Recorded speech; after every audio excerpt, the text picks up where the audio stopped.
De Deus, você que está em casa aí ligadinho conosco, ligue para nós, irmão. Telefone 34 21 31 92, né? Creia que Deus tem uma vitória sobre a sua vida. Minha filha Monique, te amo, papai te ama, tá? Dá um abraço aí no Osto, na Dona Maria, que Deus possa estar abençoando. Marcelo, não fica com ciúme não, também te amo. Pai Senhor, missionária Keila, né? Breve ela estará aqui ministrando a palavra de Deus. E agora, nesse momento, estaremos cedendo lugar ao nosso querido pastor Marcos Tobias, que estará ministrando a palavra de Deus ao nosso coração. A paz do Senhor, pastor Marcos Tobias. A paz do Senhor para todos, amados, que estão ligados nessa rádio, Projeto Nova Jerusalém, e nós estamos sempre, que Deus nos permite, todas as quarta-feiras, aqui nesse programa que é a permissão de Deus. A permissão de Deus em todos os âmbitos, em todos os sentidos.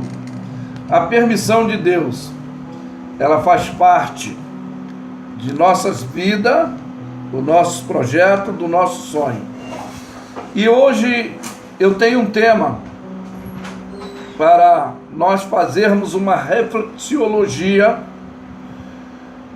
Como assim? O nosso tema é: estamos condenados ou não por causa das nossas atitudes? Não quero trazer aqui polêmica condenativa de atitude de ninguém, mas é uma reflexiologia que você vai fazer, você mesmo vai se autoanalisar. Então nós vamos usar como base aqui Romanos capítulo 8, vamos estar lendo o versículo número 1 e vamos pular para mais 2 para darmos o maior entendimento que nós queremos passar nessa manhã.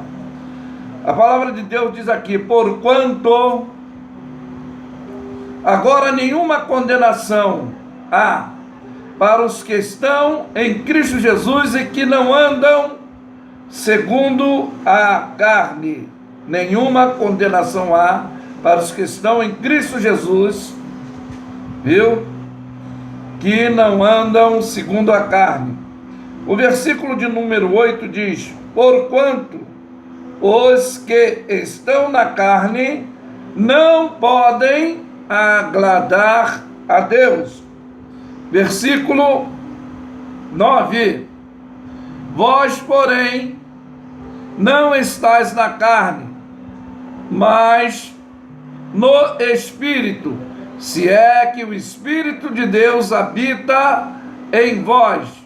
Mas se alguém não tem o Espírito de Cristo, esse tal não é dele. Então, nós vamos fazer essa reflexiologia dentro desse tema que eu quero trazer. Estamos condenados ou não pelas nossas atitudes? E nós vamos ler aqui ainda a cumprimentação no livro de Gálatas, capítulo 5. Ela tem uma epígrafe que diz: as obras da carne, as obras, ou a obra do Espírito. Aí a gente tem que entender que esse Espírito aqui é o do homem.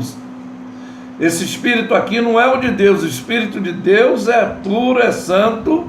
Ele enviou o dele para doutrinar o nosso. Ele faz uma varredura na casa para ter uma certa liberdade em ação no nosso espírito, para que a nossa carne não peque. Mas vamos ver o que está escrito aqui. Diz aqui: digo, porém, andai em espírito e não cumprireis as concupiscências da carne, porque a carne cobiça contra o espírito, e esta se opõe umas contra a outra, para que não faça o que quereis. Há uma guerra, há um conflito. Carne e espírito combatem, guerreiam. É o conflito interno que nós temos, que é refletido no externo pelas atitudes. Por isso que a reflexiologia é: estamos condenados ou não pelas nossas atitudes, as nossas ações? Porque as obras da carne são, presta bem atenção, manifesta. E elas são quais? Em primeiro lugar, aqui denota prostituição, impureza, lascívia, idolatria, feitiçaria, inimizade, porfia, imulação, iras, peleja, dissensões, heresia, inveja, homicídio, bebedice, glutonaria, e vai dizer que coisas semelhantes a essas, tá? Que ele está declarando que os que tais atitude têm tomado não podem, não herdarão o reino de Deus. O reino de Deus. Mas diz que o fruto do Espírito é caridade. Caridade representa o amor, tá? É caridade, gozo, paz, longanimidade, benignidade, bondade, fé, mansidão, temperança. Aí a imunidade. Contra essas coisas não há lei. E os que são de Cristo crucificam a sua própria carne como as suas paixões vêm trazer a vontade, que é chamada concupiscência, para a prática. E ele diz: se vivemos no Espírito, andemos também no Espírito. Não sejamos cobiçosos de vanglória, irritando-vos uns aos outros. E diz mais, que nós temos que ter essa vigilância em todos os âmbitos. Então, olha só, a nossa reflexiologia é: estamos condenados ou não por causa das nossas atitudes? Ou seja, essa deformidade ou essa qualititude que passou a ser prática, normativa na conduta do ser humano. Em primeiro lugar, nós já lemos, não há condenação para os que são puros nos seus atos, nos seus pensamentos, em relação a si e a outro. Segundo lugar, também destacando, são vivos porque obedecem à palavra de Deus. Terceiro ponto também, mortos são os que erram o alvo, ou seja, fogem dos objetivos de Deus, fogem do ensinamento da palavra de Deus. Porque eu trago essa reflexiologia para o teu maior entendimento e melhor entendimento. Muitos de nós dizemos, já foi falado aqui pelo evangelista, que aquele que pode fazer o bem e não faz, peca. Já é uma atitude que não é coerente com o Espírito de Deus. Se formos fazer referência, quando Cristo no Sermão do Monte, ele fala das beatitudes que temos que ter.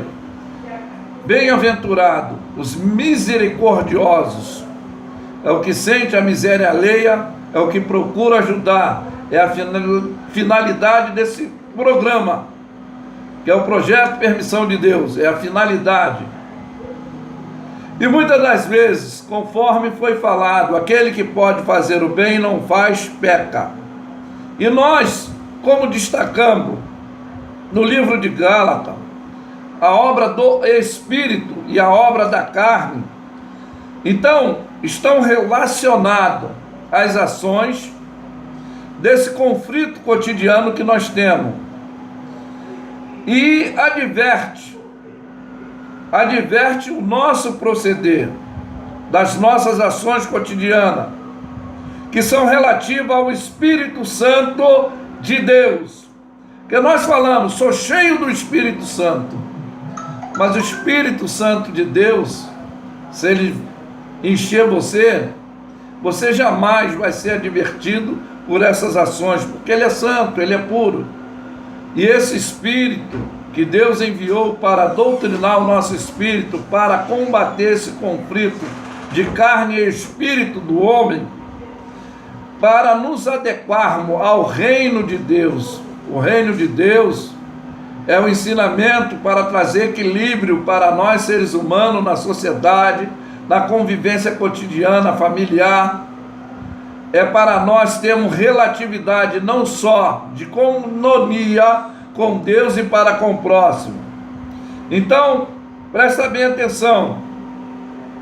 O que aparentemente são puros, mas os seus atos libidinosos demonstram em suas ações com o próximo, conforme nós já falamos, vai demonstrar com o próximo as ações. Então, a pureza da grandeza que ele acha que tem, a atitude dele vai se manifestar, e vamos ter logo a nitidez de que são falácias, são controvérsia.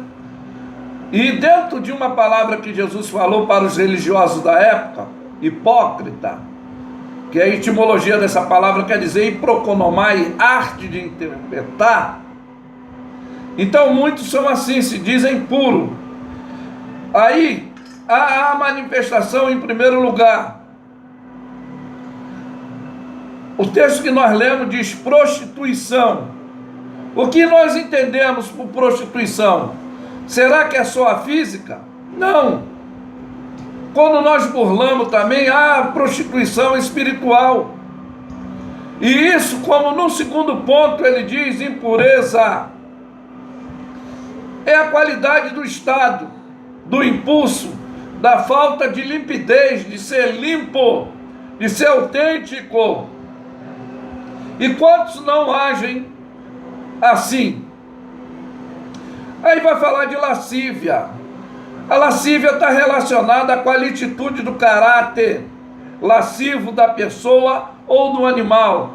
Isso tudo é integrado às ações que nós fazemos ou cometemos.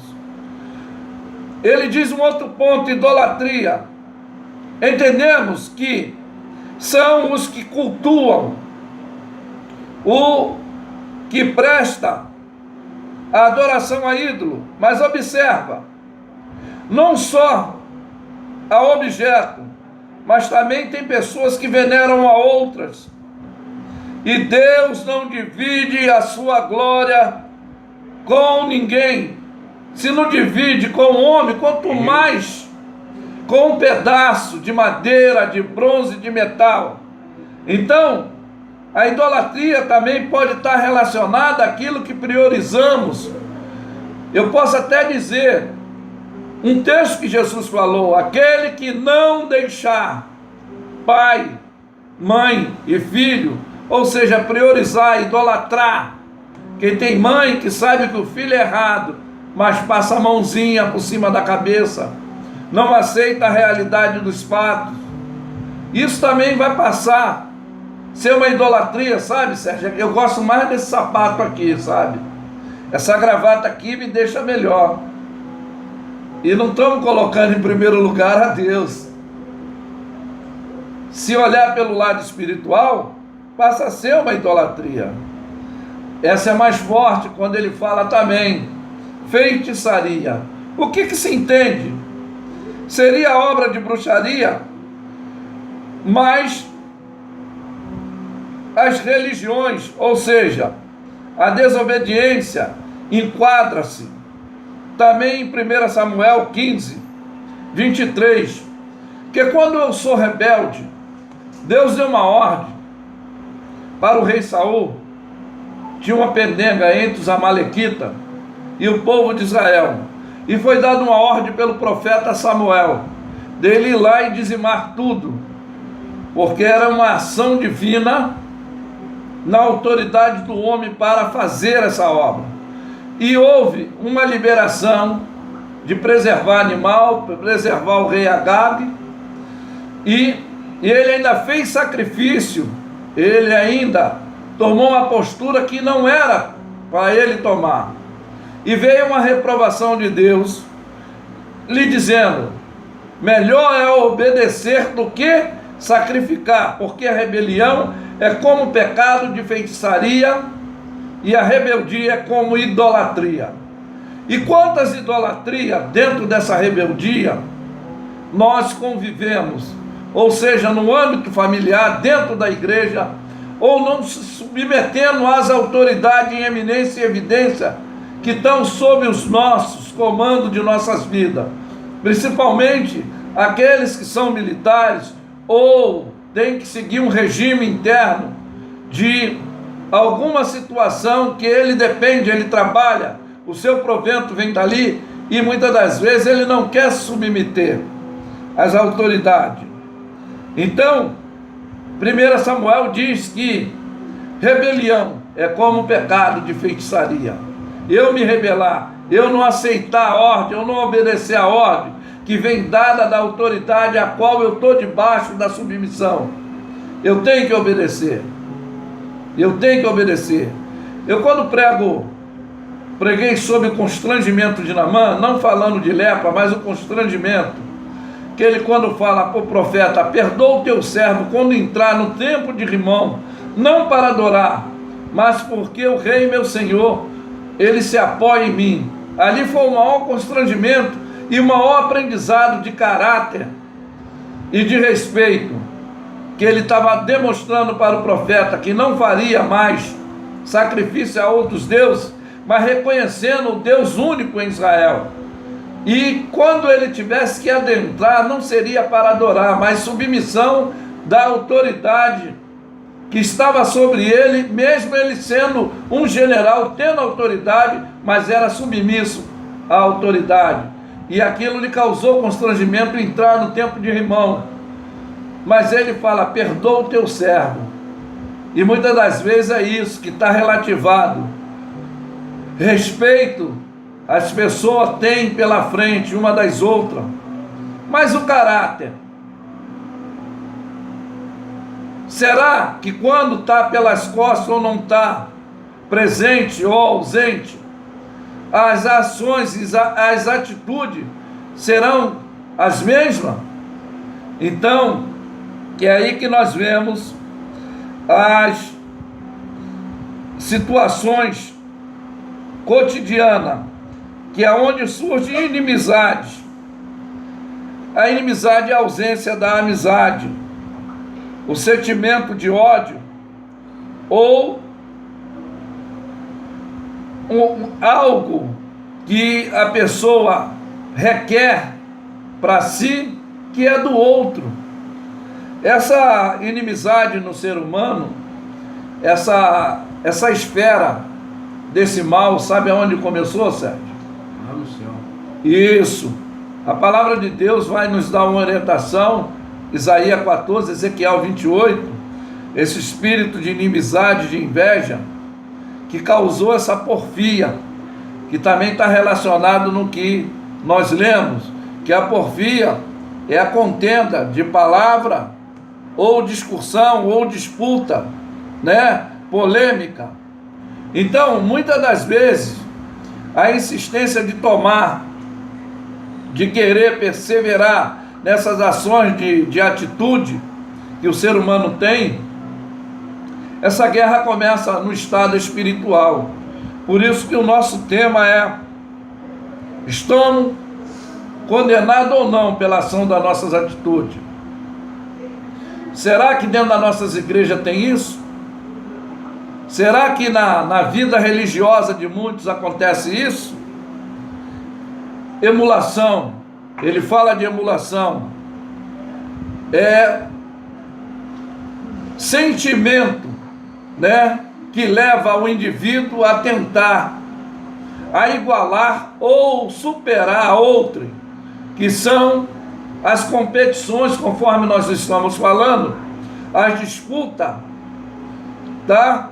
concorrência, até mesmo chegar à violência.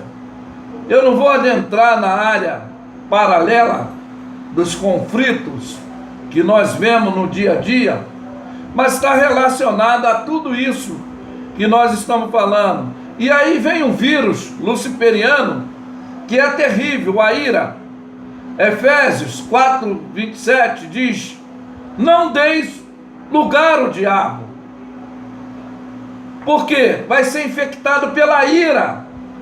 A ira, ela desestabiliza, seja pastor, seja apóstolo, seja bispo, seja o marido mais tranquilo, a esposa mais excelente.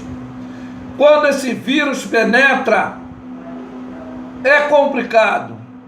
É um estado infeccioso dessa ação luciferiana. A ira, ela só tem uma pessoa que foi imune e passa a imunidade para nós. Só Jesus. Que o ser humano, todo o ser humano, ele já pegou esse vírus, se livrou e de vez em quando volta a ter essa enfermidade. Você já parou para fazer uma reflexão sobre isso? Principalmente quando ferem os nossos conceitos, ferem as nossas objetividades, os nossos ideais. E aí, como está relacionado também na palavra, a peleja. Surgem as pelejas. É a zanga. O que é a zanga? É essa questão de peleja demonstrada na falta de concordância no relacionamento, na discussão, para defender os seus pontos de vista, o seu objetivo, os seus interesses. Eu costumo falar que o ser humano, a qualititude deformativa dele, se tornou ansioso, desobediente, desonesto, infelizmente interesseiro e ingrato. Essa personalidade do ser humano. Não estou classificando todos, porque nós estamos procurando melhorar essas ações. Mas as dissensão, como fala na própria palavra que nós lemos no livro de Gálatas, da obra da carne, que é essa divergência, essa discrepância também dos conflitos, dessas disputas, que traz e faz a defesa e causa essa diferença. Pastor, o senhor está complicando tudo. Não estou complicando. Eu estou falando da ação, do que nós estamos falando, do que convivemos no cotidiano. Se estamos condenados ou não pelas ações das nossas atitudes. Nós que dizemos que estamos salvos, que achamos que somos melhor do que conforme foi falado aqui, por uma pessoa que está ali na dependência de uma ajuda, seja física, financeira, como diz a palavra de Deus. Se eu posso ajudar o meu próximo, não é só orar não. Se ele precisa de roupa, eu tenho que dar. Se ele precisa que eu leve ele no médico, eu posso ajudar, eu tenho que fazer. E não é, não, Deus te abençoe, não. Tá? É aonde que surge, tá? As heresias. O que é a interpretação dessas heresias? É a doutrina ou sistema teológico, referindo como se falso pela igreja. E quantas heresias está fugindo dos princípios de Cristo, dos ensinamentos que Ele deu. Amarás o Senhor teu Deus de todo o teu coração e ao teu próximo como a ti mesmo. O bem que eu quero, eu tenho que praticar. Será que essas ações relativas por aquele que me infectou com o vírus da ira, será que eu estou pronto para dizer que a imunidade do perdão, ou de pedir perdão, de perdoar, já me alcançou? E muitos aí, conforme você estava falando de cura interior, gosto muito desse assunto, da quebra de maldição. Tudo isso é um sentimento que muitas das vezes dessa guerra, dessa peleja aí, é a inveja, Sérgio, que é esse sentimento de angústia, de raiva. perante o que o outro tem ou a própria pessoa não tem, aonde surge as invejas. Aí quando ele falou de homicídio, a gente entende que homicídio é só o físico, né? A descrição voluntária ou involuntária da vida do ser humano. Mas João diz que aquele que aborrece o seu irmão é homicida e ele não conhece a Deus. E se formos falar do ponto de vista espiritual, porque eu estou falando do ponto de vista espiritual, conforme eu falei, eu não estou aqui para trazer deformidade, condenar ninguém, mas trazer o esclarecimento, né? Por quê? Aí está falando aqui de bebedice, aí muitos levam para o lado do alcoolismo ou de alguma outro tipo de líquido que se ingere. Mas olha só, a gente entende que a bebedice é aquele que está preso na embriaguez, no vício da embriaguez. Mas quantas coisas podem nos embriagar pelo que nós ouvimos? Entra pelos ouvidos. Também você pode beber coisa ruim pelo ouvido e te embriagar e fazer como papagaio e reproduzir, achando que está certo. E não faz uma skill, uma análise interior. É o que nós estamos trazendo aqui, uma reflexologia das nossas ações, das nossas atitudes cotidianas. Passa a ser uma glutonaria. Aí a gente só leva para a carne. Como assim? Eu falei aqui da bebedice. Olha, um outro vírus que é muito infeccioso. Me contaram, me disseram, eu soube. Esse me contaram, me disseram, eu soube. Aquele que traz também leva. E é um perigo. Paulo diz, não vos embriagueis com vinho da contenda. E tudo isso é uma ação luciferiana, que quem deveria ter princípio? Se eu digo que amo, se eu digo que estamos juntos, e muitas das vezes há essa discrepância, a discórdia, entra a irritabilidade, a ira, a peleja. E eu não quero muitas das vezes agradar aquele que é o meu parceiro ou a minha esposa, porque entrou o vírus da raivinha em mim. E eu também não cedo. Mas eu aprendi uma coisa com a afinada minha mãe, que ela dizia, quando não quer, dois não briga. No culto da família, Sérgio, eu não sou perfeito. Nós temos 43 anos de casado. Não existe casal perfeito. Existem pessoas que se compreendem, alguém tem que ceder. Eu sempre digo que lá em casa a mulher sou eu. Porque sempre aprendi a ceder. Eu no mundo eu era bravo, eu queria fazer acontecer, eu que mando, mas que nada. Quando você começa a ler a palavra de Deus, você vai entender. Se você quer que a tua oração sobe, se você quer que o Espírito de Deus habite dentro da sua casa, dentro do seu relacionamento com Deus, e quando há uma agressividade da minha parte ou da parte da minha esposa, eu até ensinei, meu filho outro dia utilizou disso com a minha nora. Quando a minha esposa, que ela acha que luta Muay-Thai, capoeira, que tem a unha grande, que pode me arranhar, quando eu vejo que está havendo esse crime, eu falo, ó, eu quero falar com a minha esposa. E quando também o vírus da ira quer penetrar dentro de mim, a raiva, que ela vê que eu já começo a ficar todo empolado por esse vírus, quero falar com o meu marido. Aí é hora de fazer uma introspectiva, se analisar e rever as nossas ações.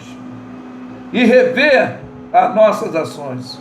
Então, muitas das vezes, ô Sérgio, como fala, que o fruto do Espírito, em primeiro lugar, é essa temperança, a bondade, é ser manso, é ser longânimo, tolerante, né? Conforme eu já relacionei lá com as beatitudes de Jesus, que os mansos herdarão a terra, né? Para a gente ser benigno, ser puro. Há um salmo que diz, quem subirá ao seu tabernáculo? Os puros de mãos, limpos de coração.